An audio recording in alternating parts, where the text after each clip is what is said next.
Channel है उसको subscribe करना है आपको। उसका एक कारण, जो उपाय हम लोग कथा के माध्यम से बताते हैं, ये उपाय आपको यूट्यूब के माध्यम से, फेसबुक के माध्यम से आपके मोबाइल पर पहुंच जाए। तुलसी का कुंड गोल है तो वो ऐश्वर्य प्राप्त करता है। तुलसी का कुंड चौकोर है तो वो वंश की वृद्धि करता है। तुलसी का कुंडा अगर षडाकृति का है, 6 फलक वाला है, तो वो घर में संपदा की वृद्धि करता है। ये तुलसी के कुंड का भी प्रमाण हमारे यहां शास्त्रों में लिखा हुआ है कि कुंडा कैसा होना चाहिए।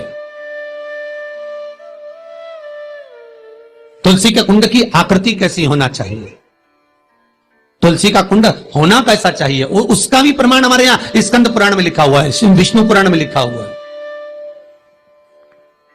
कि आपको क्या किस रूप में चाहिए। पर जगत है ना, दुनिया के आगे हाथ फैलाओ, जाकर निवेदन करो, यहां वाले बाबा के पास होया, वहां वाले बाबा के पास होया, उसके पास होया, उसके पास होया। जगत के पास जाओगे दुख पाओगे, रुपया खाएंगे, चूना लगाएंगे, धक्के मारकर निकाल देंगे, 2-4 दिन घुमाएंगे फिराएंगे, कल आना परसों आना नरसों आना, ऐसा करना वैसा करना, बस बाबा यही घुमाते रहेंगे और तुम्हारे धन का चूना लगाते रहेंगे। पर निवेदन है, इनसे बचकर शिव की शरण में जाकर भगवान शास्त्र में जो लिखा है उसके अनुसार हम क्यों ना कर्म करें जिसका फल हम पा जाएं।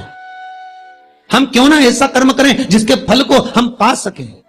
हमारे यहां तुलसी के कुंड का भी विधान है। गोल कुंडा है ऐश्वर्य देगा, चौकोर कुंडा है, आप लोग कई बार देखे होंगे किसी किसी के यहां चौकोर तुलसी का प्यारा होता है, कुंडा होता है, वो वंश बढ़ाता है। षडाकृति का है, वो धन देता है, संपदा देता है। दोष हमारा है, हम तुलसी के कुंड के नीचे शंकर जी को रख देते हैं। क्यों? कि यही तुलसी जी को पानी चढ़ाएंगे, यही शंकर जी को चढ़ा देंगे। दोष है। तुलसी के कुंड के नीचे हम सर्पदेव को रख देते हैं, नाग देवता रख देते हैं, पानी चढ़ाएंगे, पात्री रख देते हैं, नहीं, दोष।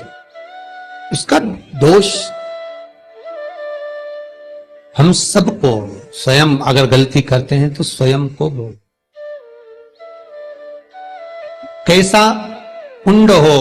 7 तरह के कुंडों का व्याख्यान तुलसी के रूप में कहा गया है महाराज। पहला गोल, दूसरा चौकोर, तीसरा षडाकृति, चौथा त्रिवेणी, 3 कोने वाला कुंडा।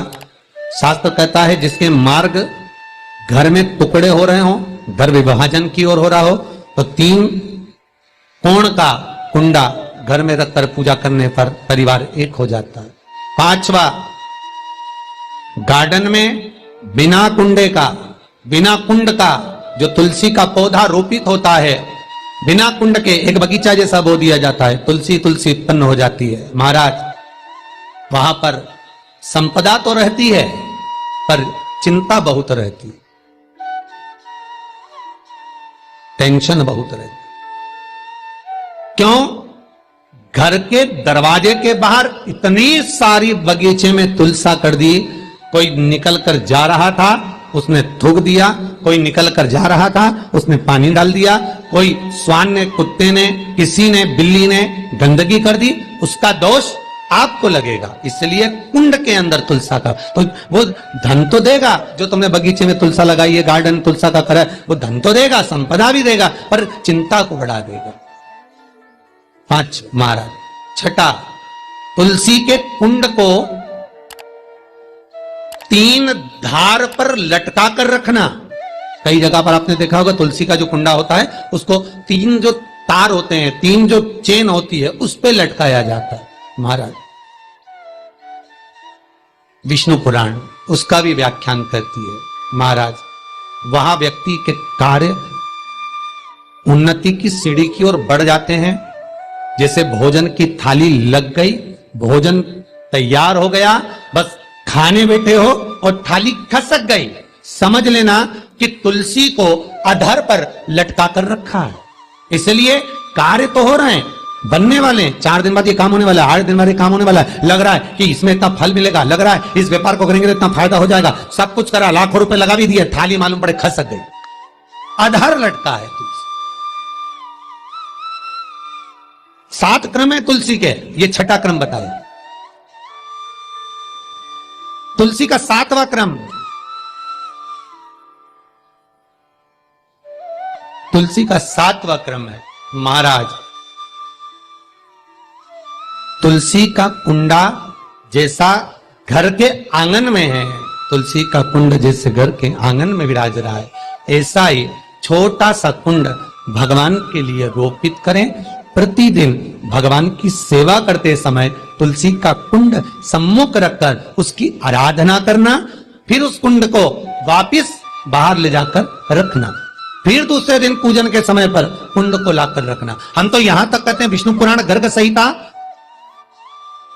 कल्याण का तुलसी अंक यहां तक वर्णन करता है कि आप पूरे साल ये नहीं कर सकते तो कम से कम कार्तिक के महीने में भगवान के सामने तुलसी का छोटा कुंड, चौकोर वाला, गोल नहीं, चौकोर कुंड लाकर भगवान के सामने रखकर छोटा सा कुंड का पूजन कर भगवान के साथ उस कुंड को वापस बाहर विराजमान करें, फिर कल लेकर आए, फिर विराजमान करें। आप पूरे साल नहीं कर सकते तो एक महीना, उसका फल 1000 गुना प्राप्त होता है।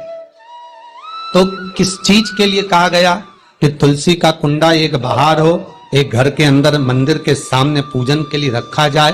तो कहते हैं उस घर में वैभव, सत्ता, संपदा, लक्ष्मी, समृद्धि, शांति की कभी कमी नहीं, कभी कमी, प्राप्ति सुख की, आनंद की।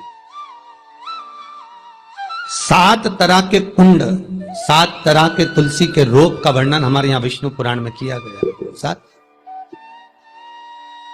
आप किस भाव से कर रहे हैं ये आपके ऊपर।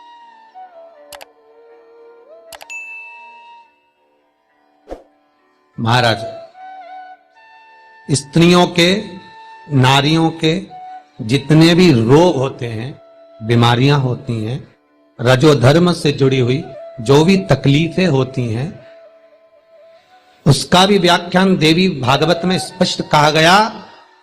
गूलर का फूल, अर्थात जो देवी जी को, माता जी को जो घंटी वाला फूल चढ़ता है लाल कलर का, गूलर का फूल, माता के चरणों को छुआकर, तुलसी के पौधे का स्पर्श कराकर, जो नारी को रजोधर्म से जुड़ी हुई परेशानियां होती हैं उसके अंतर्गत वो फूल, तुलसी का पौधा दिखाते हुए खिला दिया जाता है, तो 3 दिन में उसको 2 दिन में आराम लग जाता है, 2 या 3 दिन में आराम।